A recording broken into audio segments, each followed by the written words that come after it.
Public को हमें बताना है इन चमचों के बारे में। साहब कांशीराम ने चमचा युग किताब लिखी, उसमें भिन्न भिन्न प्रकार के चमचों के बारे में विस्तार से वर्णन किया। साहब कांशीराम लिखते हैं कि बाबा साहेब डॉक्टर अंबेडकर के जीवन काल में उनको केवल कांग्रेस और अनुसूचित जात के चमचों से ही निपटना पड़ा था, किंतु उनके परिनिर्माण के बाद अनेक नई नई किस्मों के चमचे के उभर आने की स्थिति से और भी खराब हो गई। उनके जाने के बाद कांग्रेस के अलावा अन्य दलों को भी केवल अनुसूचित जातियों से ही नहीं बल्कि अन्य समुदायों से भी अपने चमचे बनाने की जरूरत महसूस हुई। इस तरह भारी पैमाने पर चमचों की विभिन्न किस्में उभर कर सामने आई। कौन सी हैं वो किस्में? साहब कांशीराम ने विस्तार से इसके बारे में लिखा है, बताया है। विभिन्न जातियों और समुदायों के चमचे भारत की, जैसे उन्होंने बताया, जनसंख्या लगभग 85% उत्पीड़ित और शोषित लोग हैं और उनका कोई नेता नहीं था उस समय। वास्तव में तथाकथित ऊंची जातियों के हिंदू उनमें नेतृत्व विहीनता की स्थिति पैदा करने में सफल हुए थे। यह स्थिति इन जातियों और समुदायों में चमचे बनाने की दृष्टि से अत्यंत सहायक है। इसमें सबसे पहला जो नंबर है वो अनुसूचित जातियों के अनिच्छुक चमचे। बाबा साहेब डॉक्टर अंबेडकर अंधकार युग से उज्जवल युग की तरफ ले जाना चाहते थे, उज्जवल युग में ले जाने का प्रयास कर रहे थे, किंतु गांधी और कांग्रेस ने उन्हें चमचा युग में धकेल दिया। वे उस दबाव से अभी भी करा रहे हैं। वे वर्तमान स्थिति को स्वीकार नहीं कर पाए और उससे निकल भी नहीं पा रहे, इसलिए इन्हें अनुच्छिक चमचे कहा जाता है। ज्यादातर ये शेड्यूल्ड कास्ट के लोग हैं, अनुसूचित जनजातियों के नवदीक्षित चमचे। ये जो चमचे हैं आज तक उन्हें भारत के जो है मंत्रिमंडल में प्रतिनिधित्व नहीं मिला है। ये बात है 1982 तक की, जब साहब ने किताब लिखी, उसके बाद तो मिला है। फिर भी उन्हें जो कुछ मिल पाता है वे उसी में संतुष्ट दिखाई देते हैं।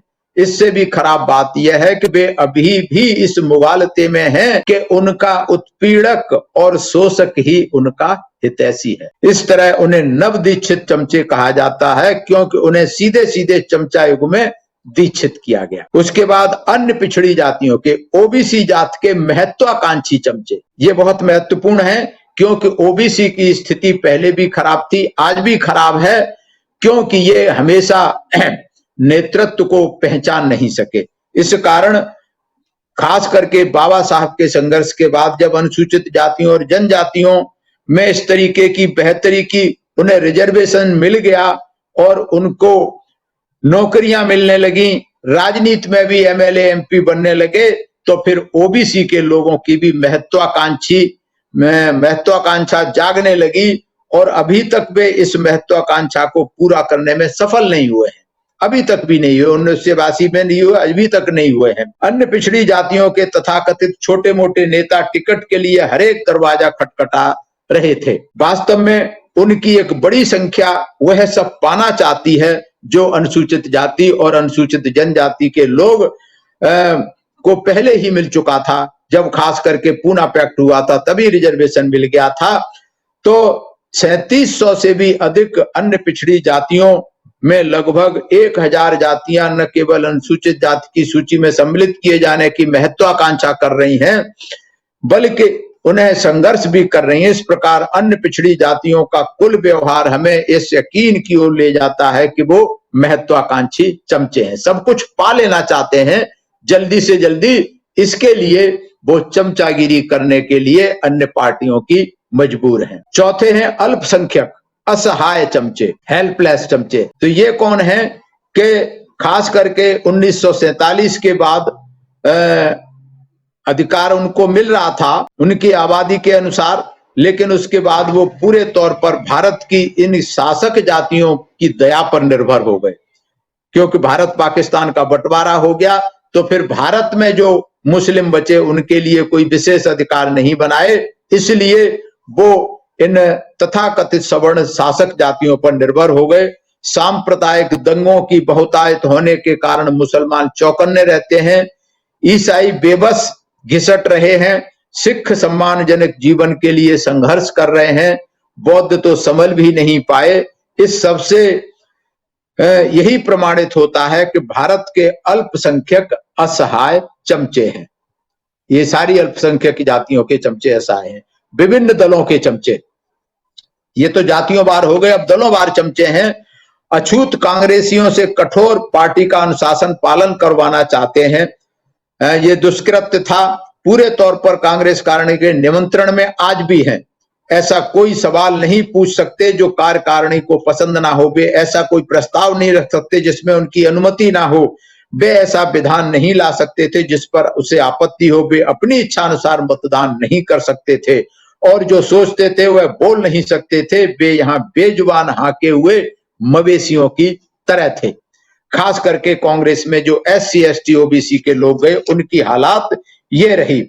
तो बाबा साहब ने इसके लिए लिखा था कि इस लंबी और दुखद कहानी का अंत करने के लिए कांग्रेस ने पूना समझौते का रस चूस लिया और इसका छिलका अछूतों के मुंह पर मार दिया। तो उस पूना पैक्ट की देन थे और इसके लिए बाबा साहब ने what Congress and Gandhi have done to untouchable, अछूत कांग्रेस और गांधी ने अछूतों के लिए क्या किया, इसमें विस्तार से बाबा साहब ने लिखा है। उसके बाद हैं अज्ञानी चमचे, जिनको कुछ पता नहीं है। भारत के उत्पीड़ित लोग, विशेषकर दलित वर्ग, लगभग पूरे भारत में अन्याय के खिलाफ जूझ रहे थे। उनके अधिकांश संघर्ष स्थानीय और क्षेत्रीय थे। वे संघर्ष लगभग अलग थलग रहकर किया करते थे। समूह के संघर्ष प्रतीत होते हैं। बड़ी जमात उनके ही लिए किए गए डॉक्टर अंबेडकर के आजीवन संघर्ष के बारे में बिल्कुल अनजान बनी रही। आज भी भारत में अनुसूचित जातियों के लगभग 50% लोग डॉक्टर अंबेडकर के जीवन और मकसद के बारे में अनजान है। तो ये जो अनुसूचित जाति, जनजाति और पिछड़ी जातियों की इस व्यापक स्तर की अज्ञानता का फायदा ऊंची जातियों के लोगों ने उठाया है और उनकी अज्ञानता और उनकी कमजोरियों का लाभ उठाते हुए ऊंची जातियों ने उन्हें आसानी से चमचे बना लिए हैं। इस किस्म के चमचों को अज्ञानी चमचे कहा जाता है।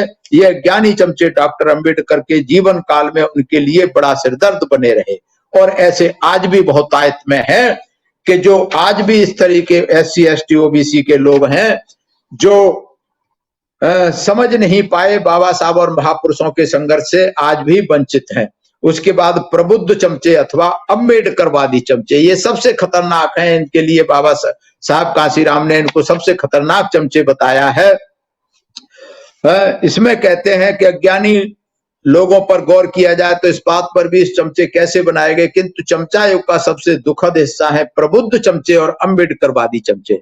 हम अज्ञानी जनसमूह के आचरण को समझ सकते हैं, किंतु प्रबुद्ध लोगों, विशेषकर स्वयं डॉक्टर अंबेडकर द्वारा प्रबुद्ध किए गए लोगों के आचरण का क्या करें। इन प्रबुद्ध लोगों को गांधी और अंबेडकर की भूमिकाओं के बारे में पता होना ही चाहिए, लेकिन नहीं है। स्तब्ध रह गए हम जानकर कि इन प्रबुद्ध चमचों ने लगभग 1 वर्ष पहले 24 सितंबर को पूना समझौते की स्वर्ण जयंती मनाने के लिए एक समिति बनाई। 1 वर्ष पहले ही बना ली गई समिति में RPI के महासचिव, दलित पैंथर के पदाधिकारी और अंबेडकर के ही प्रबुद्ध समुदाय के कुछ वरिष्ठ अधिकारी शामिल थे।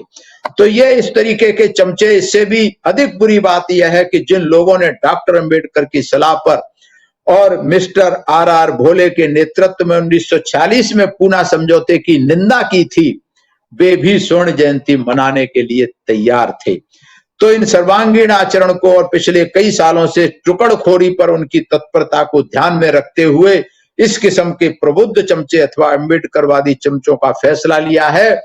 ये सबसे खतरनाक है, इनसे सबसे ज्यादा सावधान रहने की जरूरत है। आज ये बहुतायत में है। पूरा चमचा युग में अगर देखा जाए तो 90% ये तथाकथित अम्बेडकरवादी या प्रबुद्ध चमचे हैं। इसके बाद चमचों के चमचे, जो वयस्क मताधिकार का हमें मिला उसमें लोकतांत्रिक में की जीवन में MLA MP बन गए, लेकिन कुछ जो नौकरी वाले थे उनको नौकरी मिली बाबा साहब के रिजर्वेशन के हिसाब से, वो नौकरियों में आ गए। तो जो नौकरियों में आए वो इन राजनीतिक पार्टियों के पीछे घूमने लगे और ये राजनीतिक जो चमचे बने, MLA MP बने, जब इनकी योग्यता परखी जाने लगी तो उनमें अपनी अपनी जाति के कितने अनुयायी हैं, कितने चमचे बनाए हैं, उसका आधार बनाया गया। इस कारण इन चमचों ने अपने चमचे बनाने शुरू कर दिए। तो इनको कहते हैं चमचों के चमचे। ये जो कर्मचारी हैं, शिक्षित नौकरी वाले हैं, बहुत बड़ा वर्ग, इसमें जो चालाक लोग हैं, राजनीतिक चमचों से अनुचित लाभ लेने के लिए ये नौकरी वाले खास करके उनकी चमचागिरी करते रहते हैं, ऐसे लोगों को चमचों के चमचे कहा जाता है। आगे हैं विदेश स्थित चमचे। ये चमचे सिर्फ भारत में ही नहीं है, ये बड़ी विडंबना है कि ये चमचे जो है विदेशों में पाए जाते हैं, और भारत में चमचों का निम्न स्तर 1980 के लोकसभा और विधानसभा चुनाव के बाद बिल्कुल निम्न स्तर पर पहुंच गया था। भारत में अघाए चमचों के इस निम्न स्तर के चलते विदेशों में रह रहे अनेक अछूत अवसरवादियों ने गलती से यह समझ लिया कि भारत में चमचों का अभाव हो गया। इसलिए जो लोग थे, जो अमेरिका से आए, इंग्लैंड से आए, ऐसे ही एक व्यक्ति ने दिल्ली और उसके आसपास अपने आप को शासक दल के चमचे के दौर पर जमा लेने के लिए फूहड़ कोशिश करते देखा गया। बहुत सारे ऐसे आज भी हैं।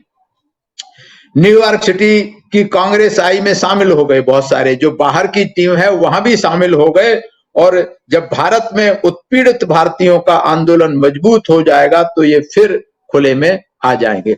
तो इस तरीके के ये चमचे हैं, ये मैंने शॉर्ट में बताया है। आप विस्तार से जानने के लिए साहब कांसीराम की लिखी हुई किताब चमचा को अवश्य पढ़ें, इनको विस्तार से जानने के लिए। आज बस इतना ही। चमचा पर ये सीरीज चलती रहेगी, लगातार देखते रहिए। मैं सभी का धन्यवाद करता हूं, और इस वीडियो को ज्यादा से ज्यादा शेयर करें, लाइक करें, सब्सक्राइब करें, वायरल करें, क्योंकि आज इन चमचों की बाढ़ आई हुई है। पूरा युग चमचा हो रखा है। 1982 से ज्यादा आज तमाम दुनिया भर के चमचे पैदा हो गए हैं, सभी कैटेगरी के चमचे आज पैदा हो गए। इनको रोकने के लिए इस वीडियो को जितना ज्यादा से ज्यादा, इस पुस्तक को जितना ज्यादा से ज्यादा पढ़ेंगे तो चमचा युग से निजात मिल सकेगी। और जो बहुजन आंदोलन है, बाबा साहब का जो मिशन है, कांसीराम साहब का जो मिशन है, वो पूरा करने में हमें बहुत आसानी मिलेगी। पब्लिक को हमें बताना है इन चमचों के बारे में। आज बस इतना ही। आज हम आपके लिए लेकर आए हैं बहुजन समाज की एक ऐसी किताब, कहीं हम भूल ना जाएं, एक ऐसी ऐतिहासिक किताब है जिसके अंदर आपको ऑडियो वीडियो देखने को मिलना है। ये पहली बहुजन समाज की ऐतिहासिक किताब है जिसके अंदर आप वीडियो भी देख सकते हैं। अब किताब के अंदर कैसे वीडियो देख सकते हैं ये मैं आपको पहले दिखा दूं। आइए तो हम देखते हैं। सबसे पहले आपने करना ये काम है कि किसी भी पेज पर मोबाइल द्वारा आप गूगल पे जाएंगे, और गूगल पे जाने के बाद आपको कैमरे का निशान नजर आता है। इस कैमरे पे आप क्लिक करेंगे तो ये QR कोड को स्कैन कर लेगा। स्कैन करने के बाद यहाँ पर आप देखेंगे ये लिंक आ गया। आप जैसे लिंक पर क्लिक करेंगे आपकी वीडियो चालू हो जाएगी, यानी कि आपको एक सटीक जानकारी मिलने वाली है, एक ऑथेंटिक जानकारी मिलने वाली है। बहुजन समाज की पहली ऐतिहासिक किताब है जिसके अंदर आपको तमाम महापुरुषों की जानकारी मिलने वाली है। आप इस किताब में देख पाएंगे तथागत सम्यक बुद्ध, जिनकी पूरी जीवनी आपको मिलने वाली है। महान सम्राट अशोक, जिनका जीवनी आपको इसके अंदर पूरी मिलने वाली है। संत कबीर दास, संत शिरोमणि गुरु रविदास, सम्राट मीर भोज, जिन्होंने इतिहास रचने का काम किया। गुरु घासीदास बाबा, वीरांगना झलकारी बाई, वीरांगना उदा देवी पासी, नागेली वीरांगना की कहानी, एकलव्य जिसका अंगूठा काट लिया था धोखे से, चोखा मेला हरिचंद ठाकुर, ज्ञानदीप छत्रपति शाहूजी महाराज, बिरसा मुंडा, ज्योतिबा फूले, माता सावित्रीबाई फूले, फातिमा शेख, EV रामास्वामी, स्वामी अच्युतानंद, बाबा साहब डॉक्टर BR अम्बेडकर, जिनका मूल ग्रंथ आपको इसमें छोटी सी किताब में मिलने वाला है। आप ऑडियो भी देख सकते हैं, वीडियो भी देख सकते हैं। माता रमाबाई, मोतिया रावण कंगाली, सरदार उधम सिंह, ललई सिंह यादव, दशरथ मांझी, शिव दयाल सिंह चौरसिया, कपूरी ठाकुर, भवरी देवी, मान्यवर काशीराम साहब, जिन्होंने इतिहास को दोबारा दोहराने का काम किया था।